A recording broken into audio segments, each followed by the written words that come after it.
이것이 복음이다. 보라, 구원과 교회 생활이다. 누가복음 19장 10절 말씀입니다. 인자가 온 것은 잃어버린 자를 찾아 구원하려 함이니라. 내가 없는 사람이죠. 내가 없는 사람, 예수만 충만한 사람. 내가 없어야 또 주님이 충만하죠. 성경의 핵심은 구원과 교회 생활입니다. 구원받는 것이 이제 먼저 오면 그 다음에 교회 생활이 우리의 삶의 전부입니다. 그리고 교회 생활하다가 천국까지 이제 가는 그런 생활이 되기 때문에 그렇습니다. 이사야 53장 5절 말씀해 보니까 주님이 찔리신 것은 우리 허물 때문이요 주님이 상하신 것은 우리 죄악 때문이라. 주님이 징계를 받음으로 우리가 평화를 누리게 되었고 주님이 채찍에 맞음으로 우리가 나음을 받게 되었습니다. 고린도서 6장 2절 말씀이죠. 보라, 지금이라. 은혜 받는 것도 구원받는 것도 지금이다 라고 그렇게 말씀을 했습니다. 날마다 지금 우리의 믿음이 어떠하냐라고 하는 그런 말씀들입니다. 우리는 누가복음 1장부터 8장까지를 같이 보았고, 그리고 누가복음 9장을 같이 나누고 있습니다. 누가복음 9장은 하나님 나라에 대한 이야기죠. 하나님 나라를 설명하는 것이다. 뭐가 하나님 나라냐라고 하는 것을 구체적으로 누가복음 9장에 설명을 해놓는데, 어린아이의 도시락, 그리고 그 먹을 것을 제공하는 곳, 이것이 바로 천국이다, 하나님 나라다라는 그런 말입니다. 교회는 먹을 게 풍성해야 되겠죠. 예수님은 그리스도다 했을 때 그 그리스도는 메시아인데, 그 메시아가, 사람들이 그렇게 기다리던 그 메시아가 바로 죽으시는 어린 양이다라고 하는 그 하나님 나라는 죽음으로써 만들어진 나라다라는 그런 말씀입니다. 자기를 부인하고 자기 십자가를 지고 주님을 따라가라. 그래서 어린 양 예수님, 죽으신 예수님을 따라가면 우리도 역시 죽음을 통해서, 나의 목숨을 잃어버림을 통해서 예수 그리스도, 그 목숨을 얻게 될 것이다 라는 그런 말입니다. 그래서 나를 부인하고 나의 십자가를 지고 주님을 따라가는 것이 바로 천국이다 라는 그런 말씀을 해주고 있습니다. 그리고 변화산입니다. 변화산은 이제 구약 성경과 신약 성경이 합해지는 그런 말씀입니다. 그래서 모세와 엘리야가 구약 성경을, 그리고 예수님이 신약 성경을, 그래서 완성된 성경이죠. 성경의 완성을 가져왔다. 그리고 예수의 말씀을 들어라. 복음의 말씀을 너희가 들어야 된다라는 그런 말씀입니다. 성경은 율법과 선지자, 그리고 신약의 복음으로 되어 있습니다. 그런데 우리가 말씀을 들어야 되는 것은 복음을 들어야 된다라는 그런 말씀이죠. 어린아이 천국이다. 성경은 어린아이 천국을 우리에게 강조합니다. 참 역설적인 거죠. 역설적인 거. 어린아이가 천국이다, 천국은 어린아이 것이다 라는 건 역설적이잖아요. 우리가 좀 더 이렇게 믿음을 가지고 하나님 믿는다고 하면서 이렇게 성장한 그런 사람이 천국인 거로 우리가 생각하는데, 성경은 우리에게 어린아이 천국이다 라고 이렇게 이야기해요. 근데 어린아이들 이렇게 보면 참 순진하잖아요. 순수하고 단순하고 깨끗하고, 그 눈을 보면 이게 상당히 맑아요. 그죠? 근데 나이가 먹어가면서 눈이 어떻게 돼요? 다 눈이 좀 이렇게 흐리멍텅해지죠. 근데 아기들을 보면 눈이 굉장히 맑잖아요. 막 그 눈 속에 이렇게 빠질 것 같잖아요. 그 어린아이 같은, 그게 천국이에요. 천국이 참 맑아요. 맑고 깨끗하고 순진하고 단순하다, 거룩하다. 그것이 바로 천국이다라는 그런 말씀입니다. 누가복음 19장 10절 말씀이요. 인자가 온 것은 잃어버린 자를 찾아 구원하려 함이라. 이것도 역설적이죠. 잃어버린 자를 찾아서 구원한다. 이것도 역설적이잖아요. 참 놀라운 말씀입니다. 그래서 성경은 다 뭘 어떻게 되어 있냐면, 이렇게 우리가 생각하는 그 정상적인 언어로 되어 있는 게 아니라 역설적으로 되어 있습니다. 그러니까 우리가 생각하는 거하고 반대로 되어 있단 말이죠. 그때 당시에 그 바리새인들이나 유대인들, 서기관들, 믿음이 있는 사람들을 예수님이 구원하신다고 하지 않으시고 오히려 잃어버린 자를 찾아서 구원하겠다라고 하는 것은, 그때 당시에 사람들은 뭐 도저히 이해할 수 없는 이야기입니다.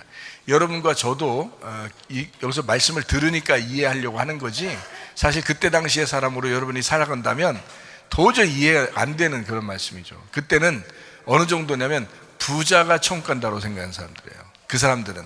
왜냐하면 부자가 축복을 받았잖아요. 하나님의 복을 받았으니까 천국 간다라고 생각한 거거든요.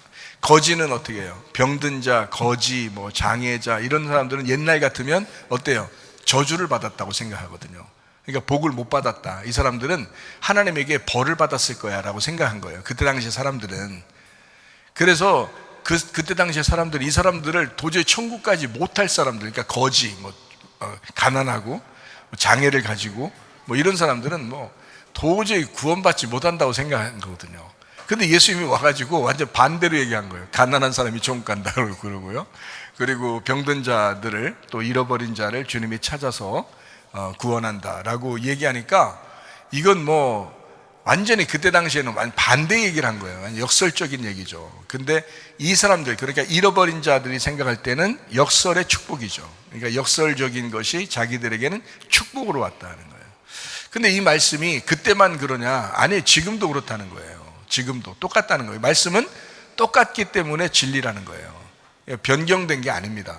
진리는. 그러니까 잃어버린 자를 찾아서 구원한다. 잃어버린 자라는 말이 아폴리미라는 단어라겠죠. 이것은 파괴되고 진멸되고 멸망당했다. 그래서 나를 잃어버린 사람, 내가 없는 사람, 그러니까 내가 파괴되고 내 자신이 연약해서 내가 도저히 아무것도 할 수 없는 사람들 있잖아요.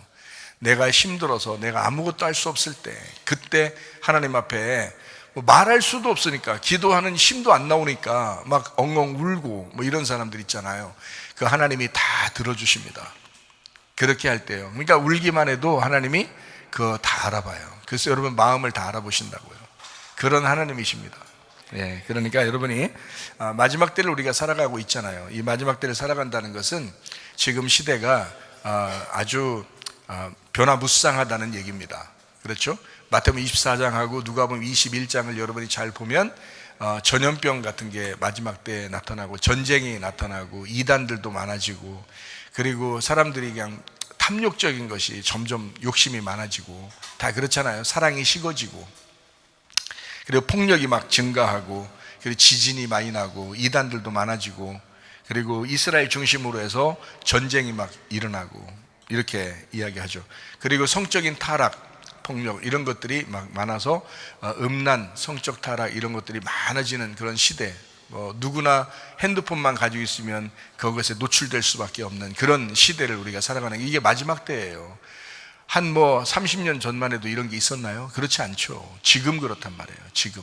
그래서 이거는 이 시대가 굉장히 마지막 때를 우리가 가고 있구나라는 것을 여러분과 제가 이렇게 인식을 해야 합니다.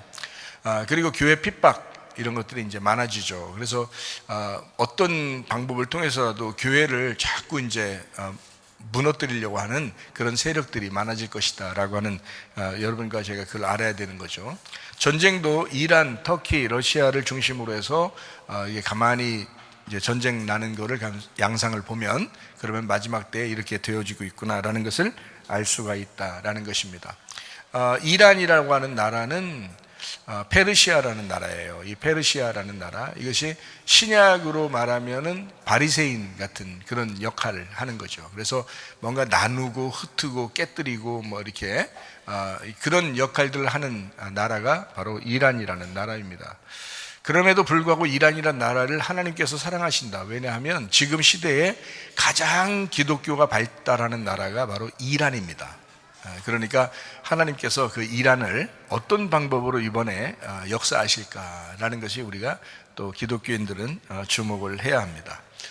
자, 여러분과 제가 믿음으로 믿음 생활을 시작하게 되면 성장을 해야 된다 그랬죠. 길가밭이 있으면 돌짝밭으로, 그리고 가시밭으로, 그리고 좋은 밭으로 가서 30배, 60배, 100배의 결실을 맺어야 된다. 그 30배, 60배, 100배의 결실은 예수 그리스도를 내 속에서 잉태하고 자라나게 하는 것을 의미합니다. 내 마음의 밭이 이제 갈아엎어졌을 때, 좋아졌을 때, 그때 말씀이 심겨질 거고, 그 말씀의 씨앗이 심겨지면 속에서 예수가 잉태하게 될 거란 말이에요. 그것이 바로 성장입니다. 그러니까 우리가 말씀을 그냥 던져주면 받는 그런 만나를 먹는 광야 신앙생활이 있는 사람이 있고, 어떤 사람은 가나안 땅에 들어가서 자기의 마음의 밭을 농사해가지고 거기서 하나님의 말씀을 이제 경작해가지고 먹는 그런 예배를 드리는 사람이 있단 말이죠. 그게 더 성장한 사람입니다. 그러니까 우리는 믿음으로 성장해야 되겠다. 그래서 여러분, 억압되지 말고, 율법에 억압되지 말고, 율법에서 벗어난 수고하고 무거운 짐진 자가 아니라 주님에게 돌아와서 안식을 누리는 그런 믿음의 사람, 자유한 사람들이 돼야 되겠다. 요한복음 8장 32절, 36절 말씀이죠. 진리를 알지니 진리가 너희를 자유롭게 하리라. 그러므로 아들이 너희를 자유롭게 하면 너희가 참으로 자유하게 될 것이다 라는 그런 말씀입니다. 자, 그리고 이제 우리는 마음에 하나님께서 우리에게 주시는 감동, 그리고 양심이라고 하는 것이 있다. 그래서 이 양심으로 이렇게 살아야 된다. 사람이 양심적으로 살지 못하는 사람들이 꽤 있죠. 예를 들어서 가정생활 할 때도요, 양심적이지 못한 사람들이 있습니다. 교회 생활 때도 양심적이지 못한 사람들이 있어요. 나라에서 이렇게 사람들이 이렇게 사는 거, 여당, 야당, 뭐 보수, 진보, 뭐 사람들이 이렇게 싸우는 거, 좌파, 우파, 뭐 이러면서 싸우는 걸 이렇게 보면은 양심적이지 못한 사람들이 꽤 있더라고요. 사람들이 이렇게 보면요, 거짓말을 너무 잘해요. 거짓말 너무 많이 하고, 음란하고 폭력적이고요. 그러니까 막 화를 내고 짜증내고 이런 걸 보면 이거는 하나님의 역사가 아닙니다. 여러분 분명히 아세요. 양심적으로 산다는 것은 여러분 마음을 좀 여유를 갖고 부드럽게 해야 돼요. 여러분 교회 안 다니는 사람들도 양심적으로 사는 거 아시죠? 교회 안 다니는 사람들도 양심, 왜냐하면 양심은 하나님이 주셨기 때문에 그래요. 근데 이 양심이라고 하는 거는 이 속에서 일어나는 것인데요, 우리 속의 마음인데요, 마음의 감각이란 말이죠. 하나님이 주시는 감각이에요. 이것이 이게 찔림 받으면 금방 그 반응이 오는 거예요. 이게 살아있으면, 양심이 살아있으면 반응이 와야 되는데 양심이 살아있지 못하면 무뎌져요. 그래서 점점 양심이 무뎌집니다. 양심이라고 하는 게 이게 도덕적으로 또 사회적으로 우리가 살아가는 그 문화적으로 자기의 그 처한 그 환경에 의해서 만들어지기 때문에요, 그런 그 교육을 받기 때문에 그 교육에 의해서 자기가 정하는 양심이라는 게 있단 말이죠. 요 정도 하면 괜찮아. 우리나라 같은 경우는 이제 쓰레기 같은 거 잘 안 버리잖아요.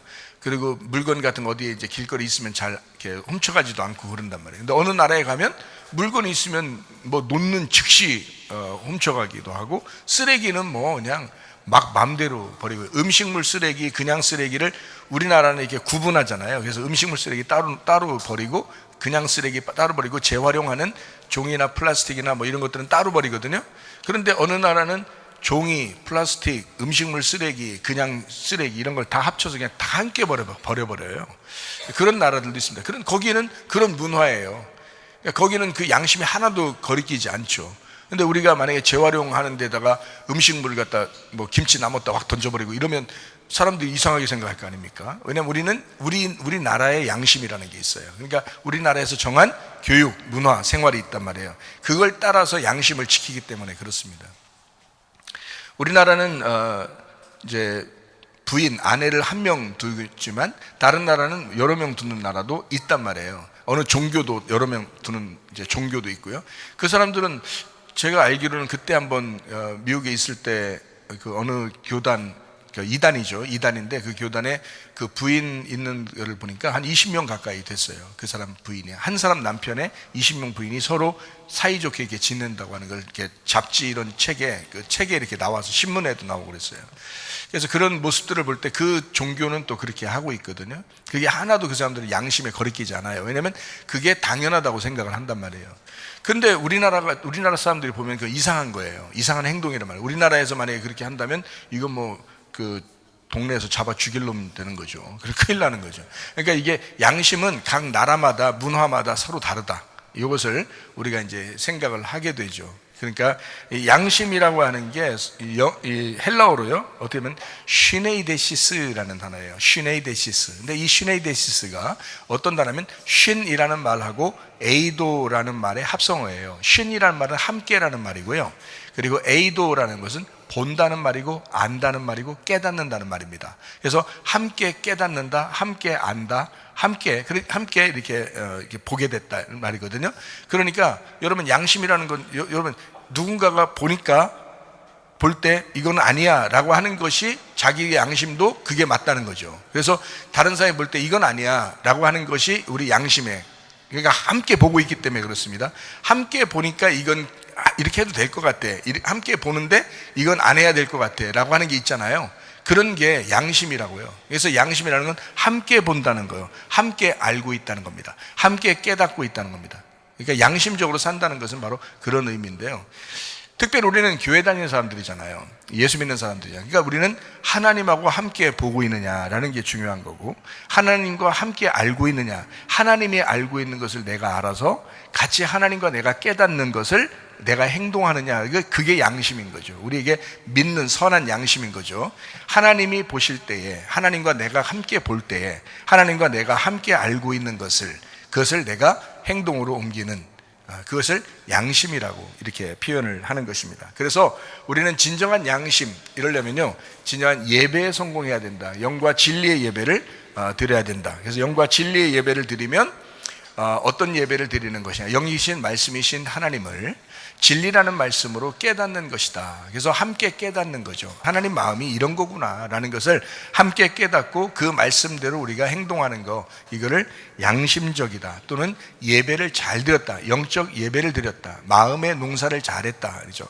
그래서 우리가 다른 사람들이 가르쳐 주는 것만 가지고 우리가 살아가는 게 아니라, 그건 어린아이가 아니라 우리가 스스로 믿음이 성장하여 스스로 자기 양심에 거리끼지 않도록 진정한 영적 예배를 드림으로써 마음의 농사를 짓고 살아가는 사람들, 스스로 마음의 농사를 짓고 살아가는 사람들. 그래서 에덴을 경작한다, 에덴을 회복한다, 창조의 질서를 다시 회복한다, 나를 조성하시는 하나님의 앞에 내가 내 마음을 하나님 앞에 내어드리고 이 마음의 농사를 제대로 지어서 예배 성공하고 살아간다라는 그런 말씀들이거든요. 그래서 우리가 예배를 성공한다는, 단순히 예배 성공한다는 게 아니라 우리의 삶의 예배, 예배의 삶, 이 모든 것이, 내 삶의 모든 것이 바로 하나님의 양심에 따라, 함께 하나님과 보고 있느냐, 하나님을 함께 깨닫고 살아가고 있느냐, 하나님이 원하는 것들을 원하고 하나님께서 하자고 하시는 일들을 우리가 하고 있느냐라고 하는 그런 말씀입니다. 그러므로 여러분, 양심적으로 사는 것은 참 중요하다라는 그런 거죠. 기독교에는 더 특별히 그렇습니다. 그럼 양심을 얘기하면 양심과 성령이라고 하는 부분을 우리가 구분하지 못할 것 같아서, 그래서 양심과 성령을 여러분에게 구분해 준 겁니다. 어떻게 구분해 줬냐면, 양심과 성령은 좀 비슷하지만 달라요. 그러니까 성령님은 진리, 그러니까 성령님은 본질을 얘기하는 거고요, 양심이라고 하는 것은 그 본질의 감각을 얘기하는 겁니다. 여러분 자신이 본질이잖아요. 내 자신이 본질이에요. 그러면 내 속에서 가지고 있는 양심이라는 게 뭐야? 그게 감각이라는 겁니다. 나라는 본질이 느끼는 감각이에요. 그죠? 그게 양심이란 말이에요. 양심 똑같아.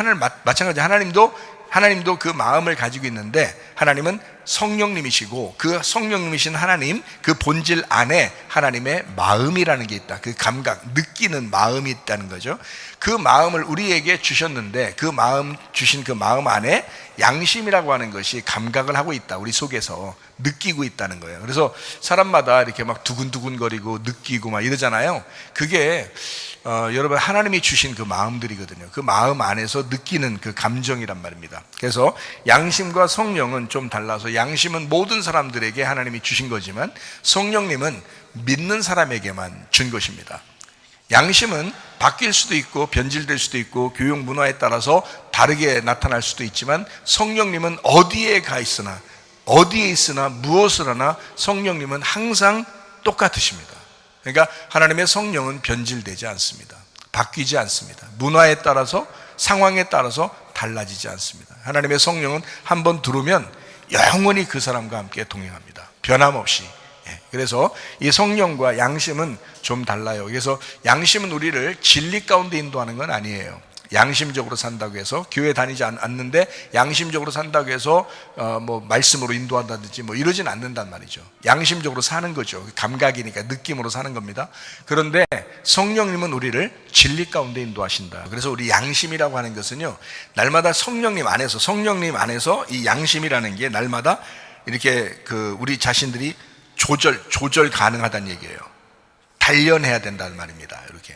그래서 성령님은 우리를, 양심은 조절하지, 양심을 따라 너희들이 평생을 살아야 된다. 아니, 평생 양심으로 살아야지. 양심은 감각이니까, 그 느낌이 있으니까 이걸 알죠.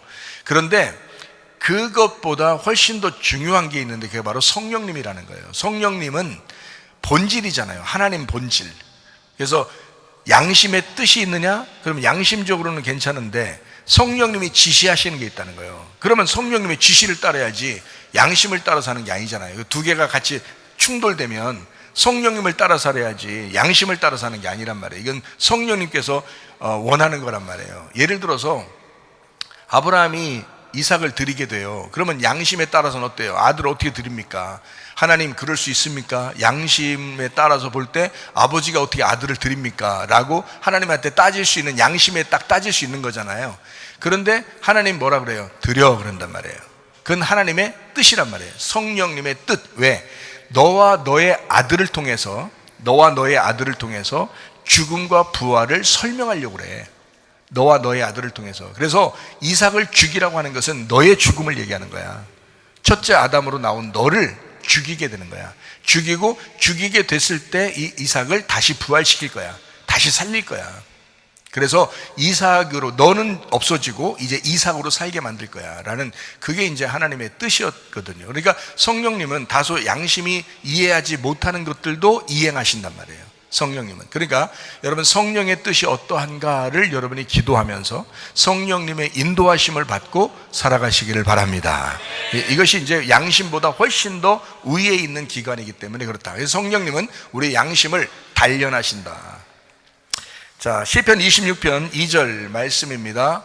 여호와여 나를 살피시고 시험하사 내 뜻과 내 양심을 단련하소서, 내 마음을 단련해 주십시오 라고 이야기합니다. 그래서 우리는 양심으로 살 거냐 아니면 성령님으로 살 거냐. 양심은 우리의 감각기관인데 성령님이 우리의 양심을, 마음을 단련시켜서, 그래서 우리가 성령님을 따르도록 만든다는 겁니다. 여러분은 교회 나와서 어린아이처럼 그냥 계속 살아가는 게 아니에요. 날마다 그 양심이 단련받고 그리고 성장해야 된다는 겁니다.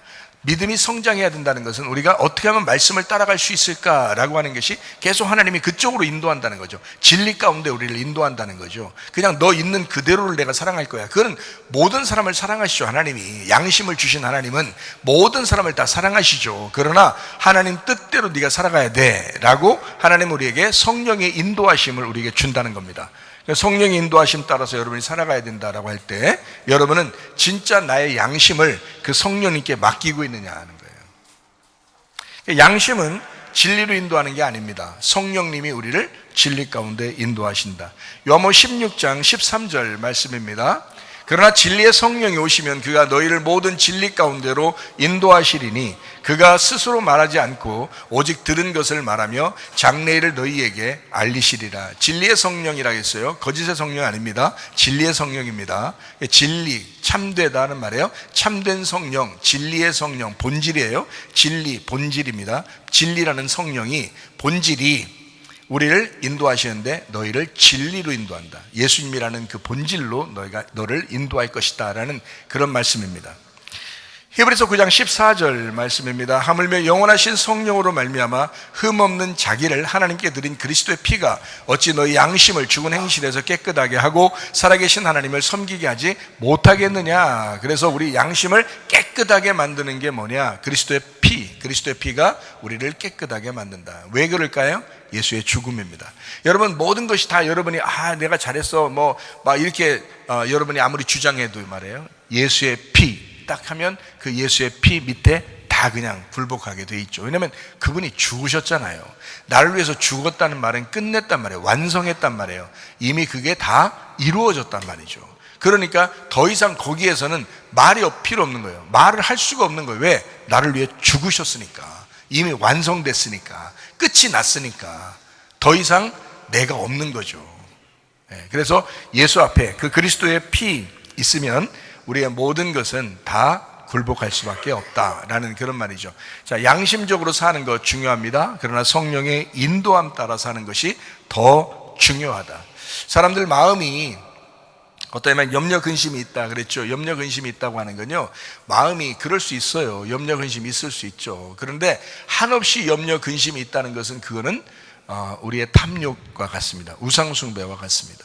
왜냐하면 하나님께서는 이렇게 말해요. 염려 근심할 수 있어. 그러나 계속 염려 근심한다는 것은 하나님을 믿지 못하는 것이다. 이렇게 되는. 가만히 생각해 보세요, 여러분. 염려 근심할 수 있죠. 그런데 계속 염려 근심한다는 것은 이건 하나님 안 믿는 거잖아요. 하나님을 믿는다 그러면 탐욕이 없다는 거거든요. 하나님을 믿는다 그러면 나의 탐욕이라는 게 없잖아요. 근데 탐욕이 있다고 하는 것은 선악과를 먹어버린다는 얘기예요. 먹음직 보암직 탐스럽게 하는 거, 그게 우상숭배거든요. 그러니까 하나님을 믿지 않는 게 되는 거거든요. 그러니까 염려 근심이라고 하는 것은 단순히 염려 근심하니까 어때라는 게 아니고 하나님을 안 믿는 행동이 된다는 거예요, 여러분. 그러니까 하나님을 믿게 되면 염려 근심을 벗어놓을 수가 있다. 양심적으로, 그죠? 하나님이 주신 마음으로 우리를 단련해서 내가 진짜 하나님 믿는다면, 내가 하나님 믿는다면 이런 것쯤은 내가 넘어가야 되겠다라는 것을 여러분과 제가 좀 생각하면서 살아가야 합니다. 그래서 선한 양심을 따라 사는 것이 중요하다. 성령의 간섭을 받고 사는 것은 더 중요하다. 그래서 성령의 간섭이 여러분에게 있는가? 어떨 때 여러분 알 수 있어요? 기도할 때 알 수 있습니다. 기도할 때. 그러니까 기도하지 않고, 제가 지난번에도 한번 얘기했죠. 말씀을 읽어라. 그리고 말씀을 들어라. 그리고 기도해라 그랬죠. 말씀을 읽고 말씀을 듣는 것은 믿음이 생기는 것이다. 그런데 기도할 때 경험이 생긴다. 기도할 때 체험하게 되는 거다. 여러분에게 아마 지난번에도 얘기했어요. 그때부터 지금까지 몸부림치면서 기도해 본 사람 몇 명 되나요? 경험하려고, 주님을 체험하려고 몸부림치면서 주님 체험하고 싶습니다 하고 기도해 본 사람이 얼마나 될까요? 많지 않을 거예요. 있겠죠. 한 명 정도는 있을 수 있겠죠. 그러나 그렇게 요즘 우리나라 사람들이 무슨 뭐 교회 핍박도 많이 있는 것도 아니고 하다 보니까 그렇게 울면서 부르짖으면서 이렇게 무슨 뭐 엄청난 일 때문에 뭐 이렇게 막 힘든 거 빼놓고는 그렇게 울지도 않아요. 하나님 앞에 매달리지도 않고 기도하지도 않아요, 사람들이요. 요즘에 사람들. 그래서 제가 여러분에게 분명히 다시 한번 부탁합니다. 말씀을 듣고 믿음이 생기거들랑, 말씀을 듣고 말씀을 읽고 여러분 안에 말씀적으로 여러분이 사는 것이 되거들랑 꼭 기도하시기를 바랍니다.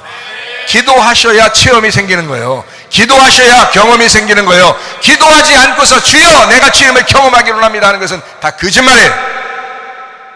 다 거짓말이라고. 그럴 수가 없어요. 성경적으로 말씀과 기도로 반드시 주님을 경험하게 돼 있어요. 그게 거룩한 것입니다.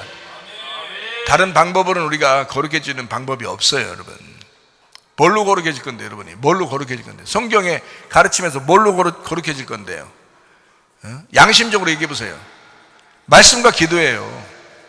말씀을 들었으면, 말씀을 읽었으면 가만히 있지 말고 기도하셔야 된다는 거예요. 이거 그냥 마음에만 주여 주여 아멘 아멘 이런 것만 말하지 말고 진짜 기도하시라고요, 여러분.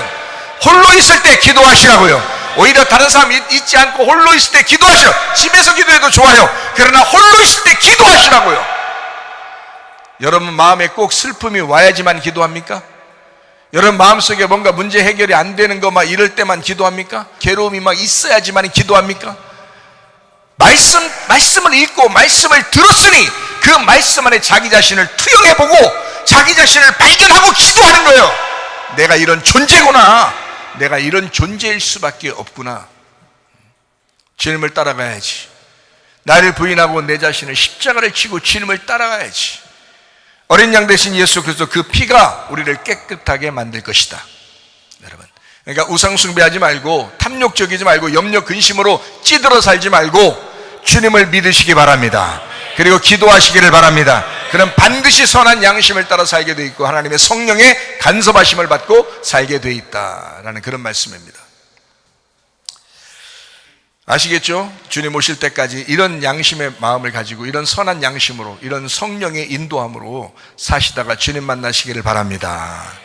누가복음 9장 48절 말씀입니다. 그들에게 이르시되 누구든지 내 이름으로 이런 어린 아이를 영접하면 곧 나를 영접하며 또 누구든지 나를 영접하면 곧 나를 보내신 이를 영접함이라. 너희 모든 사람 중에 가장 작은 그가 큰 자니라. 자, 성경은 어떻게 되어 있다고 그랬어요?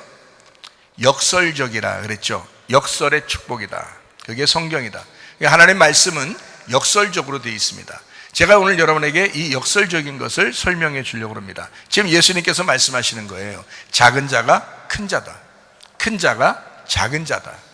그러니까 형 동생이 있으면 동생이 형이고 형이 동생이라는 얘기고요. 모세하고 예수님이 있으면 하나는 머리와 하나는 꼬리인데 꼬리를 집어라. 그래서 꼬리가 머리가 될 것이다 라는 그런 말씀입니다. 그러니까 모세 보고도 지팡이를 그렇게 들으라겠죠. 꼬리를 집어라. 그러면 그게 머리가 되는 거예요. 그러니까 머리와 꼬리예요. 머리로 모세가 왔어요. 그리고 꼬리로 예수님이 왔습니다. 이건 알파와 오메가예요. 처음과 나중입니다. 시작과 끝입니다. 그래서 끝이 시작이 될 것이다. 끝이 머리가 될 것이다. 꼬리가 머리가 될 것이다 라는 그런 말씀이 바로 예수님이 율법의 완성을 하게 될 것이다 라는 그런 말씀이거든요. 그런 말씀드려요. 이게 성경은 역설적으로 돼 있어요. 성경은 처음부터 역설적으로 돼 있단 말이에요. 그러니까 이거를 여러분에게 같이 말씀을 나누는 것입니다. 요한복음 9장 41절 말씀에 역설적인 이야기가 또 하나 나옵니다. 어떻게 나오면 예수께서 이르시되 너희가 맹인이 되었더라면 죄가 없으려니와 본다고 하니 너희 죄가 그대로 있느니라 이렇게 되어 있습니다. 그러니까 자, 맹인이면 죄가 없다. 근데 본다 그러면 죄가 그대로 있다. 자, 이거는 그때 당시의 이야기로서는 완전 반대 얘기입니다. 사람들이 생각할 때 소경, 그러니까 맹인인 사람을 볼 때 사람들은 어떻게 생각하면 저 사람의 죄입니까? 아니면 저 사람 조상들의 죄입니까? 이렇게 물어볼 정도예요. 죄를 졌으니까 조상적부터 죄가 있으니까 맹인이 되었구나. 그리고 아니면 저 사람이 뭔가 잘못이 있으니까 맹인이 되었다라고 사람들은 다 생각했어요.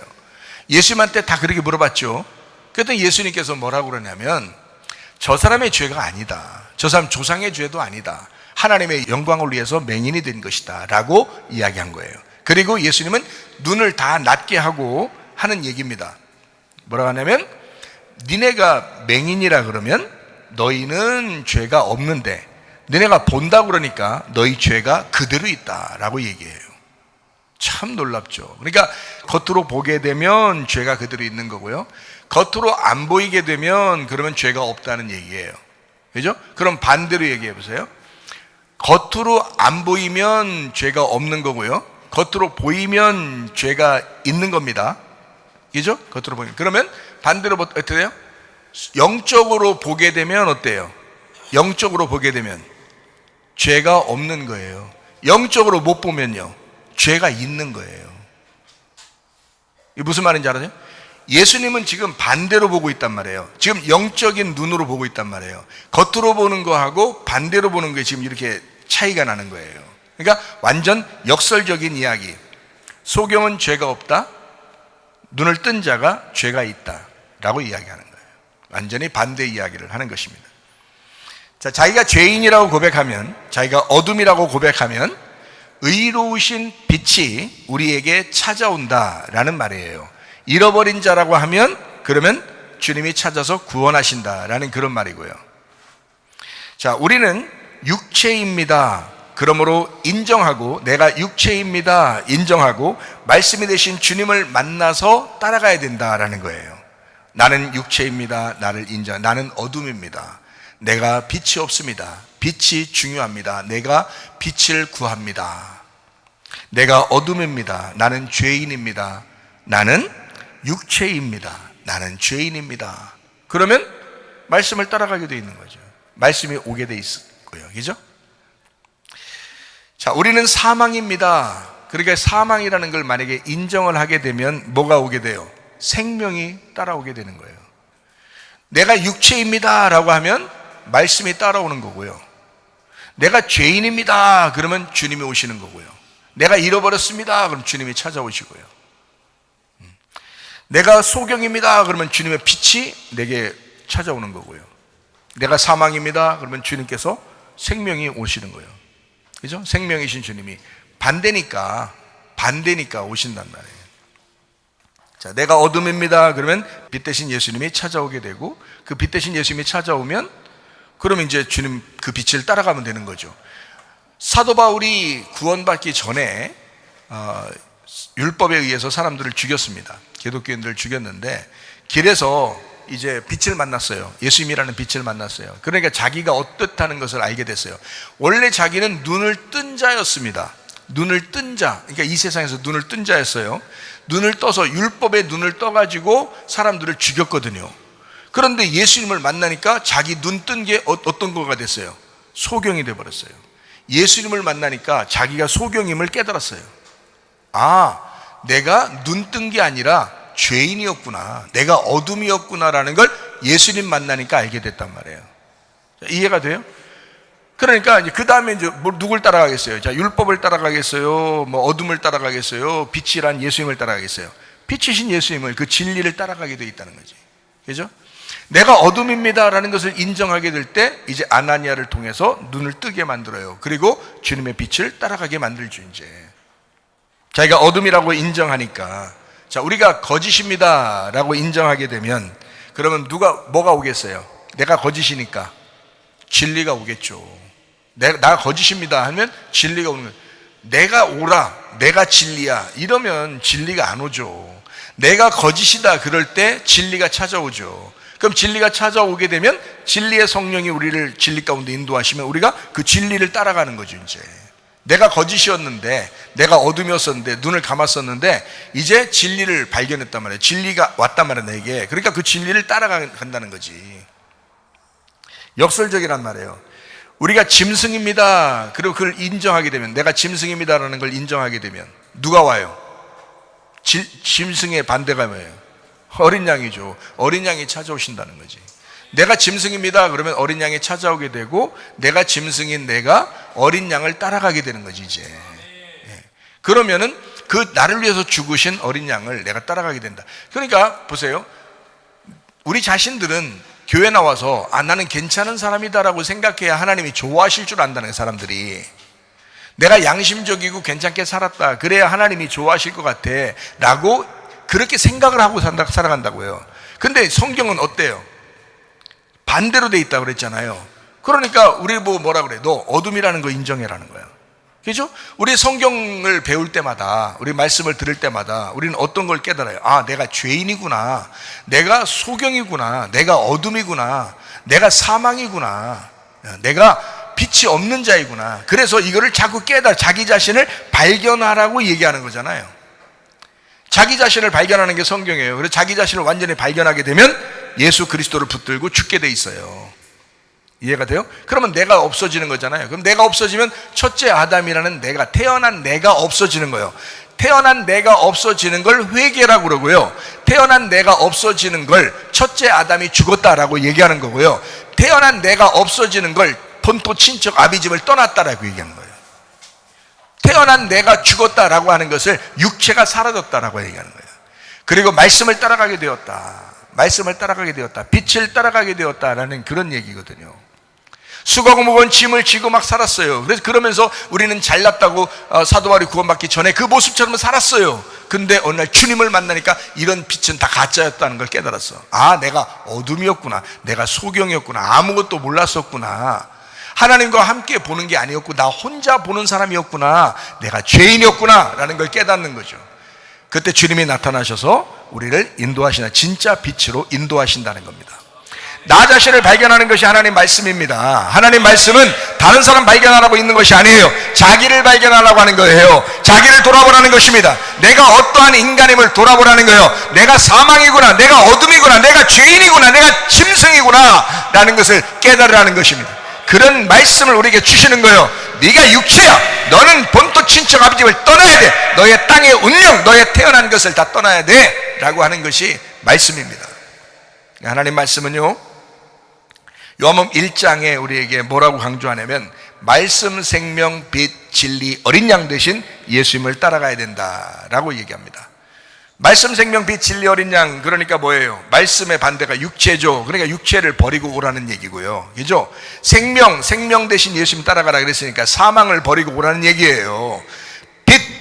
빛이신 예수님을 따라가야 되니까 어둠을 버리고 오라는 얘기고요. 예수님만 말씀이라니까요, 예수님만 진리라니까요, 예수님만 생명이라니까요, 예수님만 빛이라니까요. 여러분이 그런 빛이 아니에요. 여러분이 그런 생명이 아니에요. 우리는 어둠이라고요, 우리는 사망이라고요, 우리는 죄인이라고요, 우리는 육체라고요. 분명히 아시기 바랍니다. 우리가 다소 주님의 뜻을 따라 살아가는 것은 그 빛을 받았기 때문에 그런 거예요.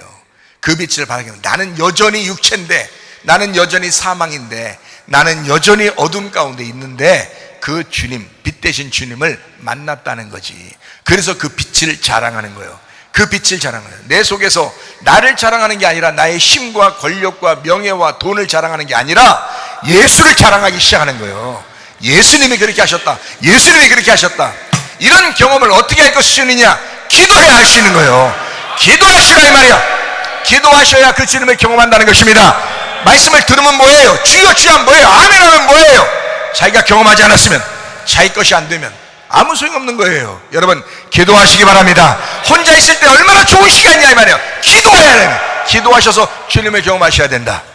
나의 어둠을 깨닫고, 나의 죄인됨을 깨닫고, 나의 그 사망임을 깨닫고, 나의 육체를 깨닫고, 그 말씀 되신 주님, 빛 되신 주님, 생명 되신 주님을 따라가는 것, 나의 거짓임을 깨닫고 진리이신 예수님을 따라가는 것, 나의 짐승됨을 내가 깨닫고, 이 짐승 같은 인간 말이요, 이 짐승 같은 인간, 때마다 일마다 짐승 같은 모습이 나타나는데, 인간 이 모습, 이 짐승 같은 걸 깨닫고 어린 양 예수를 따라가는 거예요.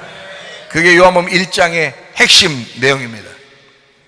자기가 눈을 뜨고 보인다고 하던 바리새인들은 영의 세계를 발견하지 못하는 거짓 빛으로 살았습니다. 아마 교회 다니는 사람들이 대부분 그럴 거리요.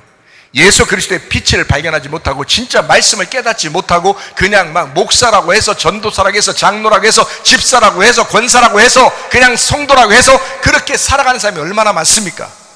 그러나 제가 주님 만나보니까 그게 아니었어요. 말씀은 정말 빛이신 말씀, 나의 어둠을 완전히 삼키고야만은 그런 빛의 말씀이 있었더라는 겁니다. 그러니까 여러분, 자기가 눈을 떠 있다고, 눈 떴다고 자기는 괜찮은 사람이라고 여겼던 그 바리새인들, 영의 세계를 발견하지 못하고 진짜 거짓 빛으로 살았습니다. 구원받은 사람 하나도 없습니다. 소경인 죄인은 어둠이었습니다. 자기는 아무데도 갈 수 없고, 주님이라는 소리를 들었을 때 주님만 필요했습니다. 왜? 아무것도 이 세상에서는 보는 게 없었으니까. 이 세상에 보이는 것이 아무것도 없었으니까. 오직 그 소리를 들었을 때, 말씀을 들었을 때 그 예수가 필요했던 거예요. 여러분, 이 세상에 너무 많이 보는 거 아닙니까? 그러니까 말씀이 들려와도 다 보는 가운데 예수가 한 부분밖에 안 되는 거죠. 여러분, 이 세상에서 눈을 감아버리면 아무것도 안 보이니까 예수가 필요할 텐데, 그렇지 않습니까? 이런 경우가 안 생겨봐서 그런 것 같아요. 이런 경우가 안 생겨봐서.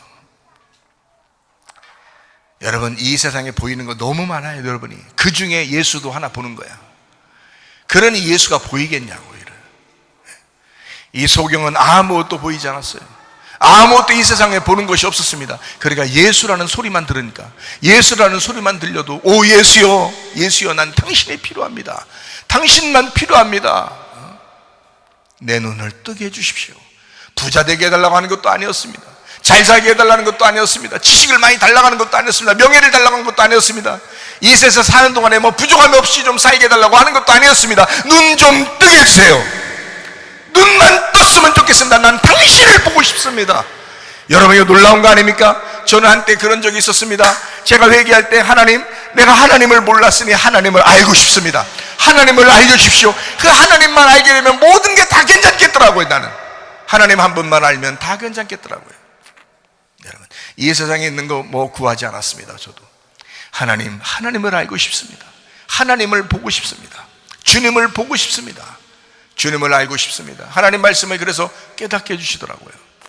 그러니까 그때부터 만족이 오고 평안이 오고 기쁨이 오더라는 거예요. 때마다 우리 자신들이 또 쓰러져도 또 일어날 수 있는 힘이 생기고, 또 쓰러져도 또 일어날 수 있는 힘이 생겨. 왜? 기도하니까. 여러분과 저도 기도함으로 승리하시기를 바랍니다. 소경인 죄인은 어둠이었습니다. 근데 그 소경인 죄인에게 주님은 찾아가셔요. 왜요? 어둠이라고 하니까. 예수님은 어둠이 아니잖아요. 예수님은 빛이잖아요. 빛이니까 어떻게 빛으로 갑니까? 빛한테 갑니까? 자기가 빛이니까 어둠을 찾는 거예요. 어둠이라고 하는 사람에게 가려고 하는 거예요. 이해가 되십니까? 출애굽기 20장 21절 말씀입니다. 백성은 멀리 서 있고 모세는 하나님이 계신 흑암으로 가까이 가니라. 역대하 6장 1절 말씀입니다. 그때 솔로몬이 이르되 여호와께서 캄캄한 데 계시겠다 말씀하셨사오나. 자기가 성전을 지어놓고, 하나님은 원래 어둠 가운데 계시잖아요. 하나님은 원래 캄캄한 데 계시잖아요. 근데 이 성전 내가 지었으니 하나님 이 성전에 계시옵소서라고 기도하는 거예요. 솔로몬이. 하나님은 원래 캄캄한 데 계시잖아요. 여러분, 성전 짓기 전에 성막이라는 게 있었습니다. 성막 안에 들어가면 특징이 뭔지 아십니까? 등불을 켜지 않으면 보이지 않습니다. 왜요? 창문이 없어요. 창문이 없어요. 빛이 안 들어와요. 새카만 곳입니다. 그 새카만 곳, 그 캄캄한 곳에 하나님이 계시다. 왜 우리 마음 가운데 그 어둠이라고 인정되는 곳에 하나님은 빛으로 오실까? 하나님, 내가 어둠입니다 할 때 그 등불이 켜지는 거예요. 예수 그리스도의 빛이 찾아오시는 거예요. 내가 어둠이라고 인정할 때. 여러분, 주님은 어둠이 된 잃어버린 자들을 찾아서 구원하기 위하여 오신 분이 바로 예수님이십니다. 누가복음 19장 10절 말씀입니다. 인자가 온 것은 잃어버린 자를 찾아 구원하려 함이니라. 이사야 29장 18절 말씀이요, 그날에 못 듣는 사람이 책의 말을 들을 것이며 어둡고 캄캄한 데에서 맹인의 눈이 볼 것이며. 여러분 어때요? 우리 주님께서는 이미 그렇게 말씀하셨습니다. 잃어버린 자를 찾아서 구원하겠다. 맹인들을 찾아서 눈뜨게 만들겠다. 이것이 주님이 오신 목적입니다. 여러분 어떻습니까? 바리새인들처럼 그렇게 여러분 자신들이 알량하게 보지도 못하는 것들을 괜히 보인다는 것처럼 그렇게 영적으로도 보지 못하고 그냥 겉으로 보이는 것은 난 눈 떴어, 나는 그래도 괜찮은 사람이야, 내 양심은 그래도 괜찮게 살았어, 뭐 이 정도입니까? 다 집어치시고 여러분 자신이 어둠임을 깨달으시길 바랍니다. 여러분 자신이 어둠임을 깨닫고 내가 잃어버린 자이다. 하나님, 나를 찾아서 구원해 주십시오. 내가 어둠입니다. 주여 빛이 내게 왔으면 좋겠습니다. 욥기서 42장 6절 말씀입니다. 그러므로 내가 스스로 거두어드리고 티끌과 재 가운데서 회개하나이다. 주님은 파괴되고 진멸된 사람들만 찾아와 구원하십니다. 욥이라는 사람, 회개한 사람이야. 회개한 사람을 우리 하나님은 찾아와서 구원하신다. 회개합니다. 하나님 회개합니다. 욥이라는 사람이 회개할 정도면 여러분은 뭐 회개할 게 얼마나 많겠어요? 욥이라는 사람이 회개할 정도면 여러분은 회개할 게 얼마나 많겠어? 죽을 때까지 회개해도 회개 다 되겠어요? 욥이라는 사람이 회개할 정도면 여러분과 저는 얼마나 회개해야 되냐 이 말이에요. 그런데 뭘 회개할 게 그렇게 많은 인간들이 말이요, 자기는 그래도 보인다고, 나는 괜찮은 사람이라고, 양심적으로 그래도 살았다고 하면서 그렇게 잘난 체 합니까? 그렇게 외식합니까? 그래야 뭐 그냥 당당하다고 여겨집니까? 그래야 좀 사람들이 여러분 괜찮은 사람이라고 여겨질 것 같습니까? 그렇게 볼 것 같습니까, 여러분? 그래야 좀 명예가 살아납니까? 그런 거 아니에요. 그 바리새인만 되는 거예요. 외식하는 바리새인들 되는 거예요, 여러분. 그럴 필요 없어요. 하나님 앞에 겸손하시길 바랍니다. 하나님, 내가 겸손하게, 주님, 내가 낮아지기를 원합니다. 내가 잃어버린 자, 내 자신을 찾기를 원합니다. 나 자신을 발견하기를 원합니다. 하나님, 내가 이런 사람이에요. 진짜 교만한 사람은 우리 교회 와서 이런 말씀 듣고 겸손해 주셔야 돼. 진짜 교만한 사람 우리 교회 와서 이런 말씀 듣고 겸손해 주셔야 돼. 그러면 하나님이 그 사람도 찾아가서 구원하실 거 아닙니까? 근데 정말 교만한 사람들 많습니다. 자기가 눈 떴다고 다른 사람을 정죄하고 비판하고 판단하고 심판하고 이런 사람이 너무 많습니다. 자기 괜찮은 사람이라고 여기는 사람이 너무 많습니다. 여러분, 그렇지 않습니다. 성경은 우리에게 분명하게 가르칩니다. 잃어버린 자를 찾아 구원한다. 어둠에 있는 자를 찾아서 눈을 뜨게 만들어 주신 게 바로 주님이시다. 사람이 회개하지 아니하면 그가 그의 칼을 가시며 그의 활을 이미 당겨 예비하셨도다. 시편 7편 12절 말씀입니다. 사람이 회개하지 아니하면 그가 그의 칼을 가시며 그의 활을 이미 당겨 예비하셨도다. 칼을 슥슥슥슥슥 갈고 있다는 거예요. 스릴러 영화처럼 슥슥슥슥슥. 어떤 놈에게? 회개하지 않는 놈에게 칼을 갈고 있다는 거예요. 칼을 왜 갈아요? 한번 써먹으려고. 이 칼 한번 써먹으려고 칼을 슥슥슥슥 갈고 있다는 거예요. 이런 하나님 만나야 되겠어. 사랑의 하나님 만나야 되겠어. 용서의 하나님, 평화의 하나님, 사랑의 하나님, 긍휼의 하나님, 이런 자비의 하나님 만나셔야지. 칼을 가신 하나님 만나면 안 되잖아요. 회개하시기를 바랍니다. 이미 파괴된 사람은 주님을 찾아갈 수 없습니다. 주님이 그 사람을 찾아와야 합니다. 그래서 여러분과 제가 주님 찾는 사람이 돼야 되잖아요. 주님이 찾아오시는 사람이 돼야 되잖아요. 그래서 잃어버린 자가 돼야 된다는 거예요. 마음이 슬프고 괴로워도 그것을 그대로 내놓는 거예요. 그리고 기도하는 거예요. 하나님 앞에, 하나님 나 이런 존재예요. 말 안 해도 돼요. 내가 뭐라 했어요? 기도는 말 안 해도 하나님 마음 아신다니까요. 말 안 해도 막 울어. 그냥 그 슬픈 일이 한두 개야? 여러분, 우리가 살다 보면 그때 막 기회야. 그때가 하나님이 찾아오시는 기회야. 막 울어. 그냥 막 울어 제끼는 거야. 그러면 하나님이 찾아오셔요. 막 우는 겁니다.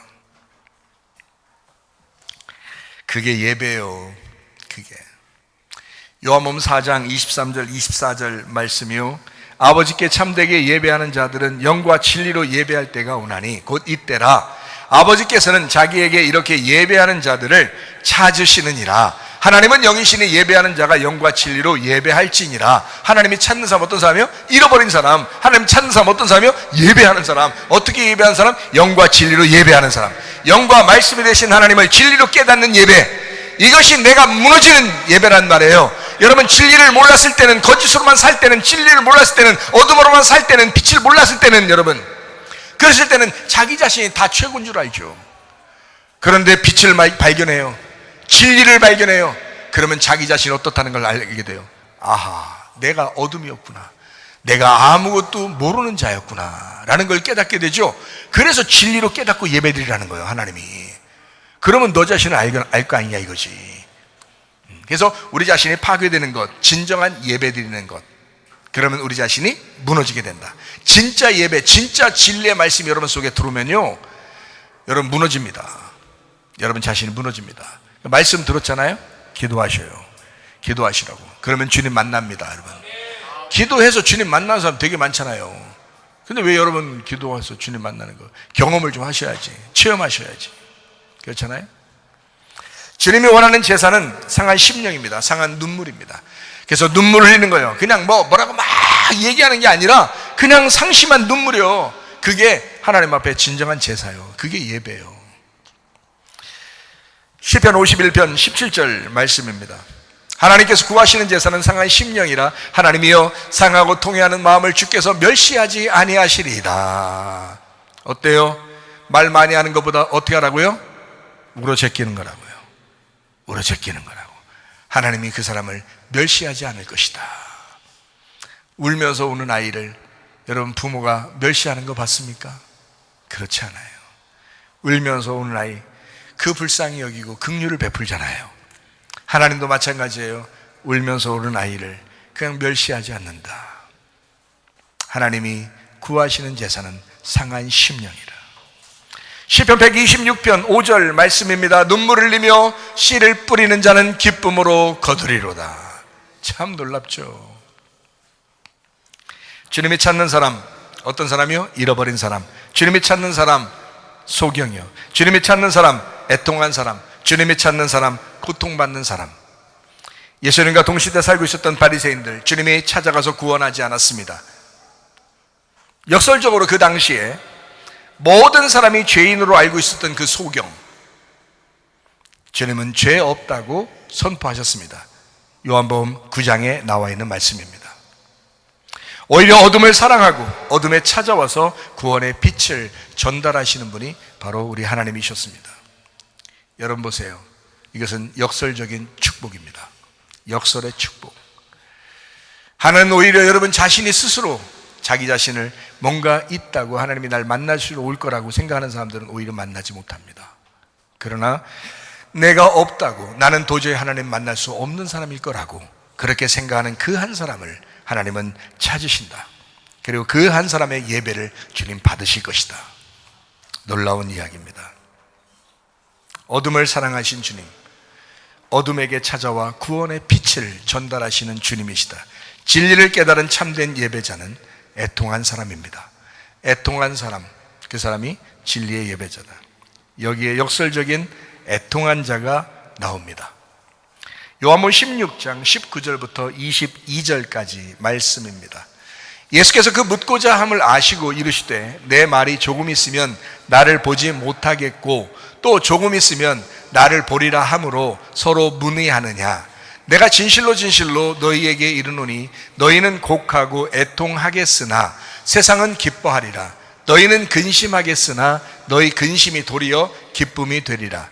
여자가 해산하게 되면 그때가 이르렀으므로 근심하나 아기를 낳으면 세상에 사람 난 기쁨으로 말미암아 그 고통을 다시 기억하지 아니하느니라. 알겠습니다. 이게 이제 예수님을 잃어버리면 얻게 된다라고 하는 누가복음 9장과 같은 이야기거든요.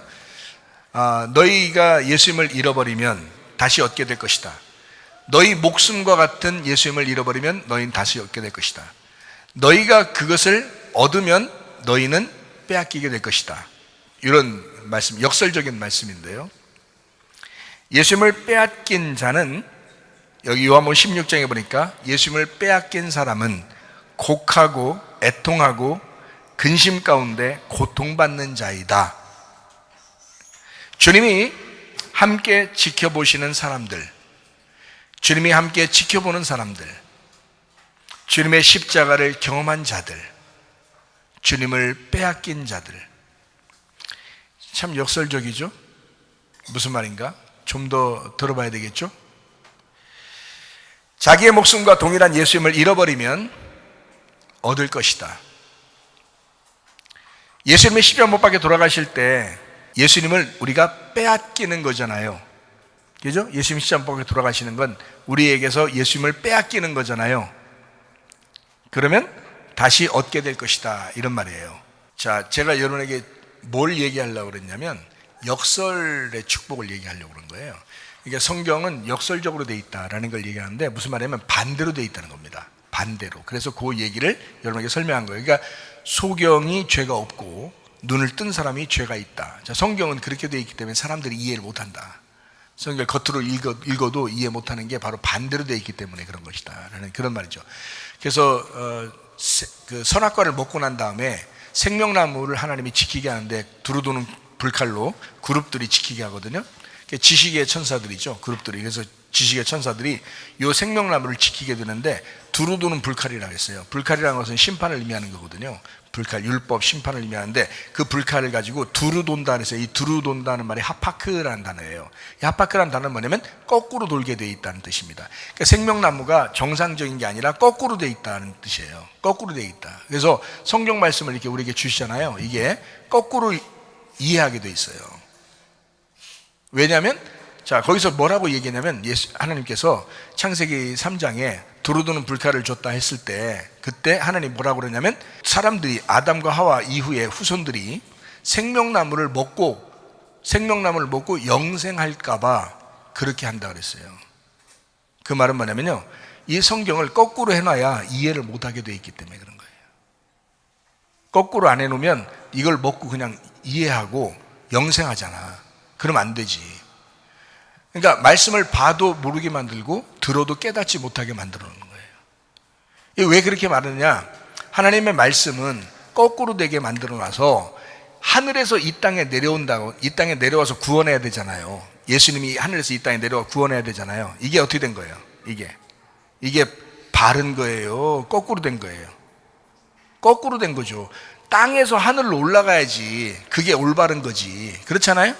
땅에서 하늘로 올라가야지 올바른 거잖아요. 근데 하나님의 아들이 이 땅에 내려와야 돼. 자, 거꾸로 내려온 거예요? 올바르게 내려온 거예요? 거꾸로 내려온 거예요. 이렇게 내려와서는 안 돼요. 하나님의 아들이 하늘에 있어야지 땅으로 내려오면 됩니까? 거꾸로? 말이 안 되죠. 그래서 이걸 거꾸로 내려왔다 이거. 거꾸로. 그러니까 땅에 있는 사람들은 예수를 반대로 알고 있는 거예요. 그러니까 그대로 그냥 당연히 내려오는 건 줄 알고 있고 그 메시아를 기다리고 그러는데 원래는 내려오는 자체가 거꾸로가 돼 있어요. 거꾸로예요. 원래 내려오면 안 되는 거라고.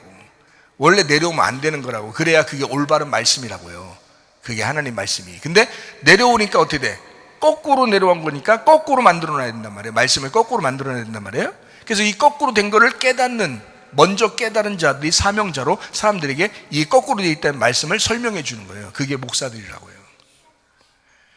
근데 이거를 갖다 그대로 읽으면 그대로 가르칠 수밖에 없잖아요. 그대로 아는 사람들은 그대로 가르칠 수밖에 없잖아요. 그러면은 거꾸로 된 거를 올바르게 가르쳐야 되는데 거꾸로 된 거를 올바르게 못 가르치고 그냥 성경에 있는 그대로 누구나 읽어도 가르치는 거 그대로만 설명한다고요.